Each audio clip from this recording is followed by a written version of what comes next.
Okay. Okay. Uh, Welcome everybody. I'm just starting. My name is Mohibul. We're in Parkour Group. My first thing is task 1, TIT document. I just put the community consultation and survey. It's very important for any project. To start a project, you need to engage the community. And in the city of Rockingham, actually do the type of survey and the community consultation. They actually survey are like 3,645. They are taking the survey from 3,645 people. That's why I put it in there, community consultation and survey. And then task 2, objectives. First of all, objectives in it's actually the dog area. Like they, our goal objectives to separate the all dogs and small dogs by a solid fence. That's make a good impact. Like whole sometimes the all like big dog actually don't like the small dogs. Yeah. I found sometimes when I'm walking. So that's our objective. We'll do this one, and then the benefits. This will benefits actually safe area for dogs. We found a lot of times in the other areas like they just run away into the road or something is happened, accident is happened. So it's make a safe area for dogs because in city of Rockingham they have like almost 3,000 dogs in a survey in 2016. And the outcome, you will find like a lot of people actually don't like the dogs. Personally, I also don't like the dogs. It's actually create a problem when owner want to exercise in different areas. They found the difficulties. They just run out the dogs and they say, oh, okay, sorry, that's needed a lot of attraction. So it's actually separate the exercise area for dog owners where they can actually do like their exercise in a ensure that the dog is safe and the other people is not disturbed. And if you see that my task 3 is governance structure. In that project, the sponsor is actually the Sam Assad, and then me, the project manager. There's another project control group like Michael Potts and others Sam Raji, Luigi Fernandez and Jason Kennards, and each of them is actually related to this project. Like Michael Potts, he's the manager, and Jason Kennards, he's the ranger coordinator. In that particular project, we have to actually working in a place. It's like a lot of other things is in there related like parks. So we need to coordinate with these guys, and then the lastly come with contractor. The green space landscaping is awarded this contract, and David Foley is the project manager for that company, and he is actually also the site supervisor. That's all my things. I put it down in there, and just next to go in Sam. Yep. Simon, well, I've got the OC Health and Safety for the project. Our main objective is to complete this project without any injury or harm to personnel, damage to machinery, any incidents with the public. We need to avoid all that. So it'll be a big thing for that. The main benefits, as I said, there's an incident-free workplace. Everybody wants to go home after work at the end of the day. So yeah, that's is would be the main benefit, is to have that. It'd be nice to have a project where there's no injuries at all or damage to machinery.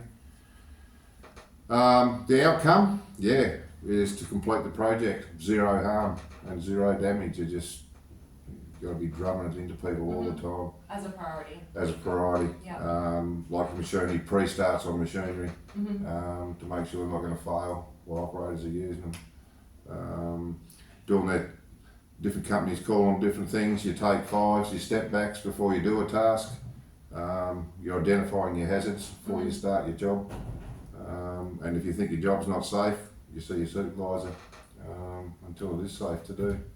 I wonder if there's any way that we could implement for green space, landscaping, or whoever the contractor might be, to make sure that they are submitting those reports to us on the daily, whether it's a pre-start, or any other methods that are introduced to make sure that they are maintaining that high level of safety.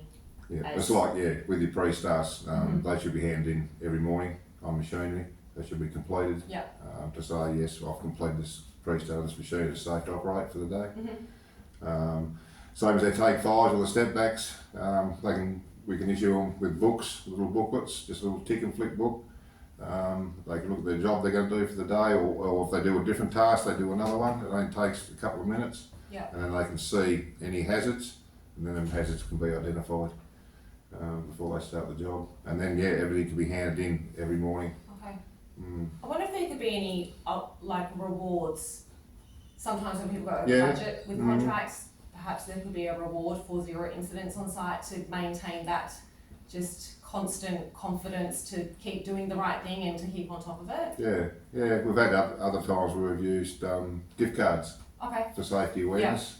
For people that do a lot of their safety observations. It's just an incentive, isn't it? For a month, and they get a $50 gift card. Yeah, I like that idea. How often this training takes place regarding the risk? Pardon? Regarding the risk management, how often the training takes place? Training? Yeah. It depends on the applications. Like, all operators have to be VOC'd, so they're going to have a verification of competency to say that they're capable to operate that machine.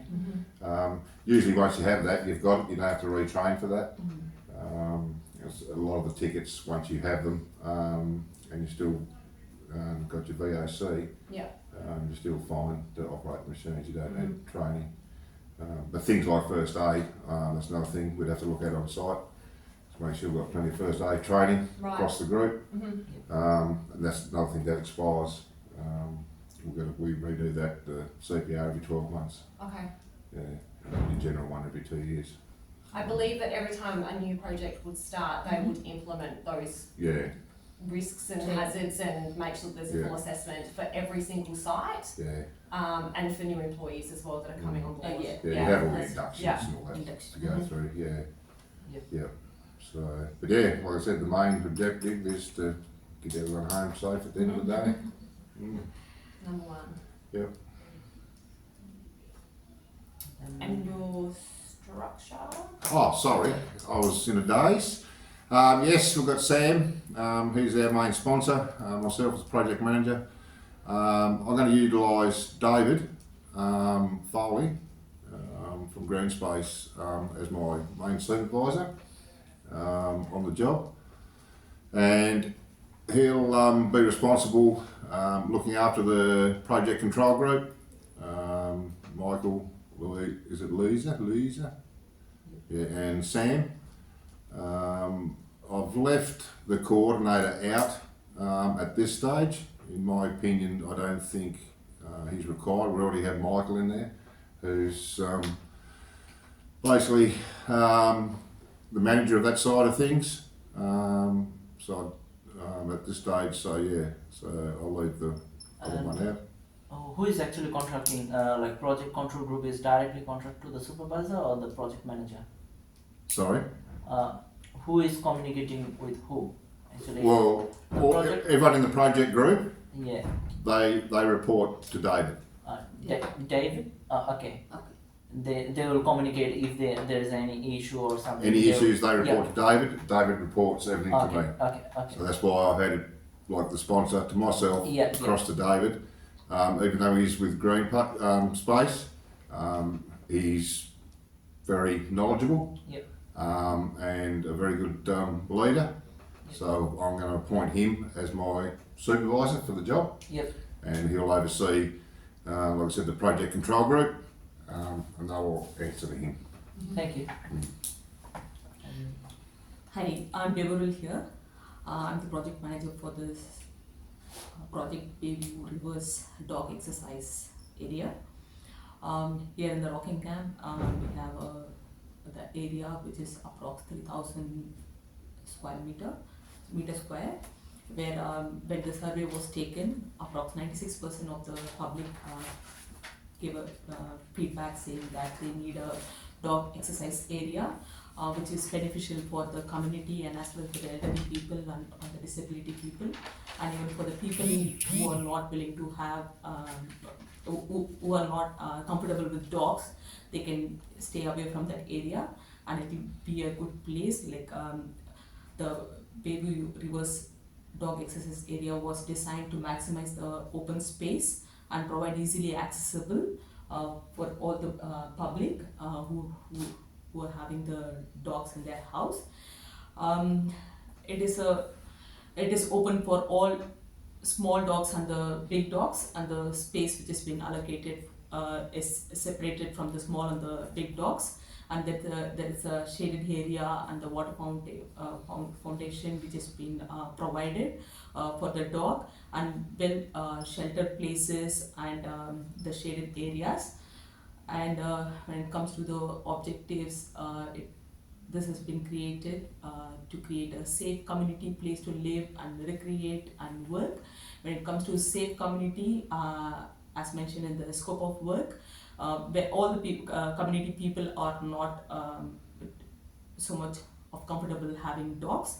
Like people who are comfortable having dogs, they can use this area which has been specially allocated for the people who own the dog. And when it comes to the benefit, it provides a safe place for the elderly people with disability and exercise their dogs safely. Like if it is a common place, like the disability people will not be able to easily access, they need some separate provision for them where they can easily move in and exercise their dogs as well. The outcome of this is accessible and connected.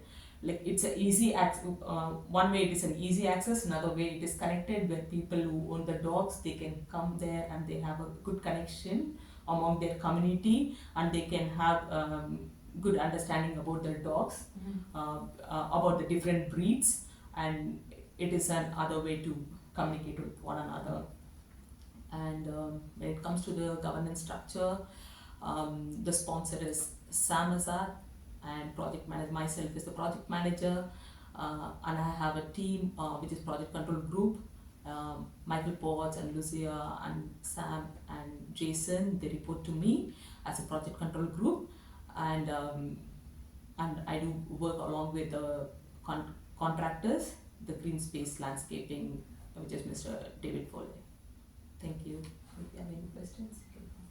I wonder if there would be any benefit in perhaps looking at what season this project could be undertaken, so that we could potentially avoid things like the weather causing delays, if that would probably impact us the very most, or if we know that our trades are going to be heavily booked between the months of September to December, we could perhaps look at relocating the start date to January or February. Yeah, I just feel like summer would be a preferable time, because like during the winter time and the spring time, there is one is there might be a delay. Another one is we won't be getting the supplies on time because of the change of the climate. Another one is like during the work time, there might be a delay in the work, because when it is rain, they cannot put the fence, or there are chances like the workers may slip and fall down, and there is some risk issues also is there. So I just prepare summertime, as you mentioned, like from January. I prepare that season might be the better that makes season. sense. Okay, I'm Shannon, discussing the budget here today for our project. We've established the expenditure is at 165k or 1000k, and I think it's important to discuss the budget variables and to be very transparent around this topic. Realistically, we know that variables are going to crop up, and we know that they're always going to be an issue between stakeholders and ourselves obviously managing the project, so it's important to perhaps establish those from the get-go. the benefits of doing this obviously is trying to maintain that budget within close proximity to the 165,000K and not exceeding that beyond what is reasonable. And obviously the outcome is maintaining that rapport with our stakeholders and maintaining a budget that's going to be fair and honest, and perhaps even discussing the options of a fixed price contract instead, which might mean that it could already exceed the 165,000K budget, but we would obviously be fixing it and therefore not overrun too much. In regards to our structure, we've got the project sponsor as Sam Assad, myself as the project manager, and then I've aligned our project manager as David Foley, and then our project control group as Louisa Fernandez, Sam Ruggie and Jason Kenwood, Michael Potts. They will both equally report into myself as project manager, who will then feed back communications through to Sam Assad. I got a question. Yeah. Do you have any reservation of budget in case of overrunning? I do, in the sense that depending on when the project could be commenced, we would face issues with weather dependencies. We'd face issues with getting supplies and stock in time, and obviously the availability of trades. But I think that if we were to forecast it well in advance and plan as intricately as possible, we could avoid those huge variables regarding the budget. How you actually manage when the increasing price of materials or equipment? I think that when we were to perhaps ask those contractors to tender, we would be specifying that it would have to be fixed price contracting, so that if there were delays, they wouldn't therefore be increasing costs after, say, 6 or 12 months. Yep. How would you address the variation? How would we adjust it? Address the variation when it comes to I think that just a clear line of communication is always the best way forward, and keeping that open with contractors so that there's transparency on both sides. They understand what we're expecting, and we keep those ethics all above board so that they are understanding that we are also doing a job and we have those budgets to meet as well. Thank you. Okay. Yep. I'm happy with Do that. you have any other question for me, or? Nah, I'm pretty happy. with We'd what like we've a been through. bigger room next A time. bigger room next time, yeah. Thank you all. That's a good calculation.